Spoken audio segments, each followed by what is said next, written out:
주님의 이름으로 사랑하고 축복합니다. 오늘 함께 볼 말씀은 다니엘서 9장 1절에서 19절의 말씀입니다. 주요 3창이 나옵니다. 오늘 잘 알려진 말씀이기도 하고, 오늘 우리가 말씀을 통해서 정말 의미 있는 3창인가 간절한, 그냥 한국 사람은 3세번이다라는 3창이 아니라 이 뜻 가운데 말씀 가운데 있기 때문에 19절의 내용 더 나중에 한번 더 보시길 바라고 한번 말씀을 살펴보기를 원합니다. 정권은 바뀌어도 하나님 백성은 흔들리지 않습니다. 우리 왕들이 계속 바뀌지 않습니까?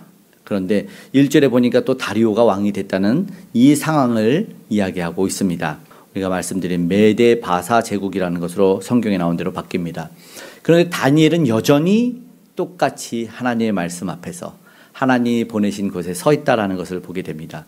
그리고 또 중요한 오늘의 메시지, 하나님의 음성을 듣고 있다라는 것입니다. 오늘도 우리가 시대가 바뀌고 세상이 바뀐다, 달라졌다, 강산이 변한다 말하지만 우리는 한결같이 하나님의 말씀 앞에 서 있기를 간절히 소망합니다.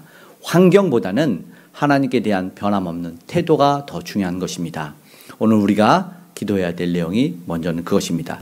이어진 말씀 두 번째 2절에는 다니엘서 9장 2절, 곧 그 통치 원년에 나 다니엘이 책을 통하여, 보십시오, 책을 통하여 말씀으로 선지자 예레미야에게 알려주신 연수를 깨달았다. 성경을 읽고 깨달았다. 70년 만에 그치다라는 것을 알게 됐습니다. 오늘 우리도 무슨 도전이죠? 하나님의 말씀을 듣고 깨닫기를 원한다는 것입니다. 말씀, 환상 속에서만이 아니라 이미 주신 계시인 성경을 봐야 됩니다. 오늘 우리에게 먼저 필요한 것이 무엇일까요? 환상 이상 신비로운 체험을 원하는 사람도 있어요.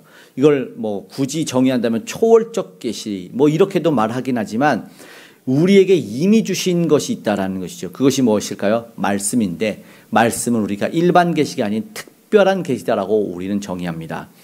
말씀을 통해서, 이 특별 계시를 통해서 깨달을 수 있는 것이 하나님의 시간표를 읽는 것이고 또 기도할 수 있다라는 것입니다.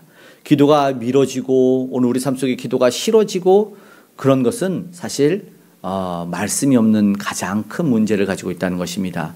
오늘 우리도 말씀으로 나아가기 원합니다. 말씀 앞으로 나아가서 우리가 하나님의 때, 그 시간표를 눈으로 볼 수 있기를 간절히 소망합니다. 언제요? 지금, 바로 이 순간이 그때입니다. 3절의 말씀엔 약속의 말씀을 붙들었으니 어떻게 합니까? 무릎을 꿇는 것입니다. 3절에 내가 금식하고 베옷을 입고 죄를 덮어쓰고 주 하나님께 기도하며 간구하기를 결심하고 다니엘이 주님 앞에 바짝 엎드렸습니다. 이것이 믿음의 사람의 태도입니다.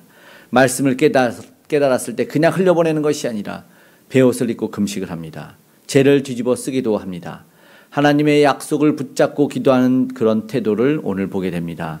오늘 우리가 말씀의 감동은 종종 받아요. 그래, 좋다, 말씀 좋다, 은혜 된다. 근데 여기서 끝나는 것이 아니라 신앙의 내 삶을 돌아보며 경계하고 또 하나님이 기뻐하지 않는 것은 멀리할 수 있어야 되고 은혜 받고 감동받은 것을 행할 수 있는 삶으로 보여주는 것이 더 중요하다는 것을 오늘 우리가 듣기 원합니다. 결국 4절에서 14절의 내용은 어떠한 이야기를 하냐면 이 회복, 자기의 상태를 정확하게 보는 것에서부터 그 회복이 일어난다라는 것입니다. 4절에 보니까 이렇게 말합니다. 내 하나님 여호와께 기도하며 자복하여 이르기를 크고 두려우신 주 하나님, 주를 사랑하고 주의 계명을 지키는 자를 위하여 언약을 지키시고 그에게 인자를 베푸시는 이시여 라고 말하고 14절의 말씀으로 넘어가면 그러므로 여호와께서 이 재앙을 간직하여 두셨다가 우리에게 내리게 하셨사오니 우리의 하나님 여호와께서 행하시는 모든 일이 공의로우시나 우리가 그 목소리를 듣지 아니하였음이니이다. 회개로 시작을 해요. 그런데 안타깝게도 5절에 범죄했다고 고백도 하지만 10절에는 주의 목소리를 듣지 아니했다. 11절에 우리가 재앙이 주께 범죄했기 때문이라 11절에 말씀하고 그러면서 회개 자복하는 것이다 라는 것입니다. 다니엘이 진짜 멋있고 훌륭하지요. 많은 사람들은 본받고 싶어 하기도 합니다. 그런데 정확한 것은 그가 말씀을 통해서 깨달았다는 것입니다. 문제가 무엇인지를 알았다는 것이죠. 결국 죄를 알고 깨달았을 때 두루뭉실 넘어가는 인생과 삶이 아니라 그 죄를 인정하며 기도했다는 것입니다. 하나님의 침묵이 아니라 오늘 우리가 듣지 않았습니다, 그것이 문제입니다 라고 고백을 하는 것이고, 이러한 인정은 결국 하나님이 그에게 얼굴을 다시 들어주는 계기가 된다는 것입니다. 귀를 기울여 응답해 주실 줄 믿습니다. 언제요? 우리가 말씀을 듣고 돌이켜 회개할 때, 그리고 삶으로 살아내기를 결단하며 살아갈 때라는 것입니다. 오늘 우리도 정확하게 스스로를 진단하고 돌아볼 수 있는 은혜로운 하루 되시기를 주님으로 축복합니다. 그런데 이 모든 것이 하나님의 은혜다라는 것이죠. 오늘 다니엘서 9장 15절에서 19절의 메시지 15절에 보니까 결국 강한 손으로 주의 백성을 애굽 땅에서 인도해내시고 오늘같이 명성을 얻으신 우리 주 하나님이여 우리를 범죄하였고 악을 행하였나이다 고백을 하고요. 그런데 다니엘이 우리를 위하여가 아니라 17절에 주의 이름을 위하여라고 바뀌는 것이에요. 18절에는요. 주의 큰 긍휼을 의지합니다라고 말합니다. 우리 기도할 수 있는 것이 내가 열심히 살았으니까 기도합니다. 내가 뭘 잘했으니까 기도합니다라는 것이 아니라 이것은 우리의 잘남이 전혀 없고 다니엘이 이제 바꾸는데 하나님의 이름, 오직 하나님의 영광 때문이라고 응답하고 있습니다. 우리에게 긍휼함을 허락하셨고 우리는 거저 주신 은혜를 입었습니다. 그래서 머리 숙여 조용히 기도할 뿐이다라는 것입니다. 오늘도 말씀을 마치고 기도하기 원합니다. 말씀을 통해서 하나님의 뜻과 그 때를 분별할 수 있는 저와 여러분 되기를 기도하기 원합니다. 약속하신 말씀을 붙잡고 오늘 우리도 기도하고 그리고 반응해서 삶으로 살아낼 수 있기를 간절히 축복합니다. 내 삶의 모든 혼란을 그 원인을 인정하고 정직하게 하나님 앞에 나아갔으면 좋겠습니다.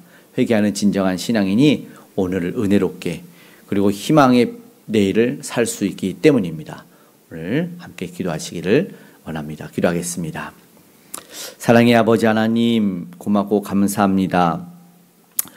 말씀을 통해서 하나님의 뜻을 깨달아 알게 하여 주시고 상황과 환경 때문에 변명하고 핑계하는 자가 아니라 오직 주신 말씀 붙들고 기도하는 그래서 그런 무릎을 잃지 않는 우리가 되게 도와주시옵소서.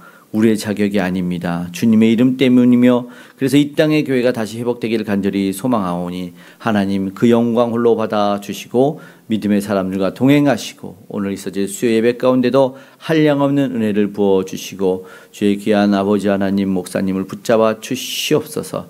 우리의 간절한 기도에 응답하여 주시고 성령의 충만한 은혜를 덧입혀 주시고 회복시켜 주시옵소서. 감사드리며 고마우신 예수님의 이름으로 기도드리옵나이다. 아멘.